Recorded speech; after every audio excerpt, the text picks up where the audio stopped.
High বন্ধুরা, good afternoon, শুভ দুপুর সকলকে। তোমরা সবাই কেমন আছো, কি করছো একটু অবশ্যই জানাবে, আর লাইক কমেন্ট করে একটু পাশে থাকবে। দুধগুলো এখানে ঢেলে নিচ্ছি। আজকে কি করব সেটা বলবো না, তোমাদেরকে আমি দেখাবো, তোমরা দেখো, দেখলেই বুঝতে পারবে আশা করি। দুধগুলো এখানে ঢেলে নিলাম। এরপর কিছুটা অল্প পরিমাণে একটু জল নিয়ে একটু ফুটাতে দেবো। দুধগুলো ভালো করে ফুটিয়ে নেওয়ার পরে এখানে কিন্তু দেখো চালের গুঁড়ো আছে, সুজি দিচ্ছি পরিমাণ মতো।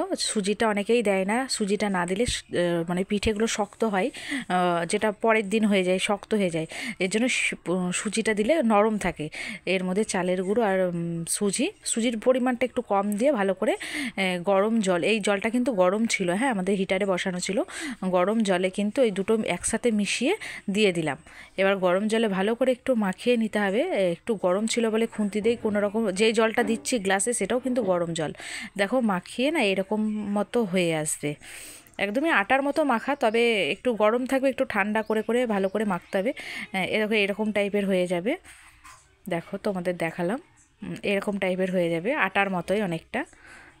তো এটা আমার কিন্তু এরকম করে মাখা হয়ে গেছে। পিঠেটা কিন্তু করেছিল আমার শাশুড়ি মা, আমি ভিডিওটা করেছি।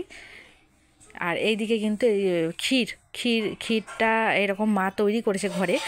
তো ক্ষীরের মধ্যে এখানে গুড়টা দিয়েছে বলে গুড়ের, তার জন্য কালারটা এরকম এসেছে। অনেকে ভাবতে পারো ক্ষীরের কালার তো এরকম নয়, কিন্তু এখানে গুড় দিয়েছিল মা, যার জন্য এই কালার এসছে। এইদিকে কিন্তু দুধ ফুটে গেছে, দুধটাকে ভালো করে ফুটিয়ে নিয়েছিলাম। প্রথমেও ফুটিয়ে রেখেছিলাম, তারপরেও আবার মানে দ্বিতীয়বারও ফুটালাম, মানে যখন পিঠেগুলো দেবো। তো এখানে কিন্তু মা এদিকে পুর ভরতে লেগেছে, দেখো এই দেখো। ক্ষীরটা যখন একটু ঠান্ডা হবে না, তখন একটু শক্ত হয়ে আসবে, দিয়ে এরকমভাবে করে এরকম, মানে কি বলবো আর কি, মানে এরকম টাইপের তৈরি হবে, দিয়ে এরকম করে মা এই শেপে তৈরি করে নিয়েছে। পুর ভরছে এদিকে। দেখো তোমাদের প্রথম থেকে একটা দেখাচ্ছি। প্রথমে ছোট্ট করে একটা লেচি কেটে, তারপরে বাটির মতো করে আকার করে, দেখো কেমন করে করছে। প্রত্যেকটা বাঙালিরাই আমরা জানি এগুলো, কম বেশি সবাই জানি, মানে প্রত্যেকেই জানি, কম বেশি বলতে সবাই জানি। তবু আমি তোমাদেরকে একটু দেখানোর চেষ্টা করলাম। তোমরা একটু পাশে থাকবে, লাইক কমেন্ট করে পাশে থাকবে, একটু ভালোবাসা দিয়ে পাশে থাকবে, এইটুকুই আমার মানে রিকোয়েস্ট আর কি। দেখো পুর ভরে এরকম করে করছে। এরপর মুখগুলো ভালো করে মেরে দিচ্ছে, যেন গরম দুধে যখন দেবে, ফুটন্ত দুধে যেন ফেটে না যায়, ভালো করে দিতে হয়, এভাবে ছিপকে দিতে হয়।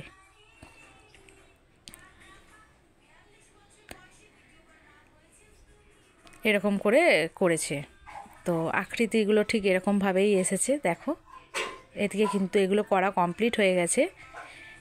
এরপর ফুটন্ত দুধের মধ্যে কিন্তু পরিমাণ মতো চিনি দিয়েছি, এ দেখো চিনি দিয়েছি, চিনি দিয়ে আবারও ফুটাতে হবে ভালো করে।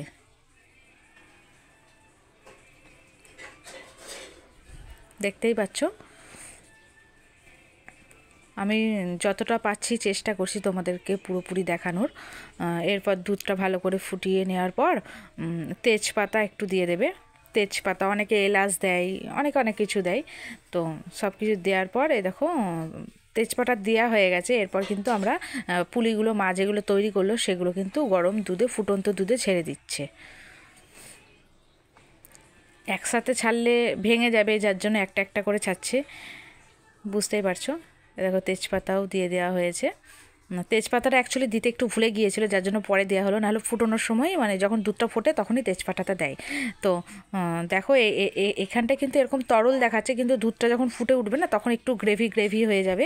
আর বিশেষ করে যখন পরের দিন সকালে যখন খাবো না, তখন অসাধারণ আর পুরো গ্রেভি থাকে। এখন এটা গরম বলে এরকম দেখাচ্ছে। কেমন লাগলো ভিডিওটি অবশ্যই জানিও, আর লাইক কমেন্ট করে পাশে থাকবে।